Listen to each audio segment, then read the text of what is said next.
تو پہلی چیز جو انفاق فی سبیل اللہ سے انسان کو حاصل ہوتی ہے، انسان بخل جیسی بیماری سے بچ جاتا ہے۔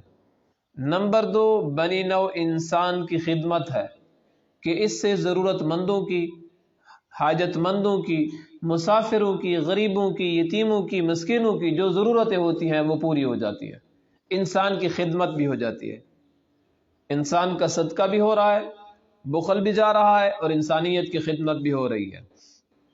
تو پہلے مال کا ذکر تھا، اب اللہ تبارک و تعالیٰ نے جہاد کا ذکر کیا۔ کتب علیکم القتال، تمہارے اوپر جہاد کو فرض کیا گیا، قتال کو فرض کیا گیا۔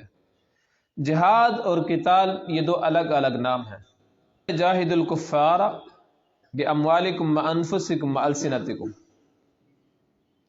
کہ کفار کے ساتھ جہاد کرو، حدیث شریف کے اندر آتا ہے اپنے مالوں کے ساتھ، اپنے جانوں کے ساتھ، اپنی زبانوں کے ساتھ، کفار کے ساتھ جہاد ہے۔ جہاد کا جو مفہوم ہے یہ وسیع ہے، ہر وہ محنت، ہر وہ جد و جہد، ہر وہ کوشش جو دین کے پھیلانے میں کی جائے یہ جہاد کے اندر آتی ہے۔ اس لیے بعض لوگ جو نیکی کا کام کر رہے ہوتے ہیں تو اس کو جہاد کا نام دیتے ہیں، جہاد کا نام تو دے سکتے ہیں لیکن قتال کا نام نہیں دے سکتے۔ آگے قتال کا ذکر میں آپ کو بتا دیتا ہوں، قتال کی تعریف کیا ہوگی۔ جہاد ہر وہ محنت جو دین کے معاملے میں کی جائے، دین کے لیے وہ جو محنت اور کوشش کی جائے۔ جہاد کا لفظ جہد سے نکلا ہے، کوشش، ہر وہ کوشش جو دین کے لیے کی جائے۔ اور آج کل تو جدید مذہبی اسکالر آ گئے ہیں نا، ڈیجیٹل اسکالر۔ ایک بندہ، میں نام نہیں لیتا، ایک بندہ جہاد کی تعریف کر رہا تھا کہ اگر کوئی لڑکا 10ویں کے امتحان کی تیاری کر رہا ہے، محنت کر رہا ہے، یہ بھی جہاد کر رہا ہے۔ 10ویں کے امتحان کی تیاری، وہ جہاد کر رہا ہے۔ حالانکہ فقہاء نے تعریف کی ہے جو دین کی محنت، جو دین کے لیے محنت کی جائے گی، دین کے لیے کوشش کی جائے گی، وہ جہاد شمار ہوگی۔ قتال کیا ہے؟ قتال کے بارے میں اللہ تبارک و تعالی نے فرمایا اذن للذین یقاتلون بانہم ظلموا۔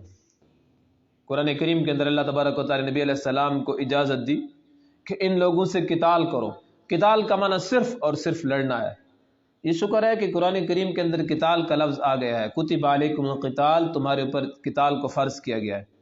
اگر صرف جہاد کا لفظ آتا تو پھر شاید جیسے آج کل جدید اسکالر ہیں، ٹیکنالوجی والے، ڈیجیٹل اسکالر، تو شاید یہ ہر محنت کو جہاد پر فٹ کرتے اور جہاد جیسا عظیم شعبہ اور عظیم عبادت یہ پیچھے رہ جاتی۔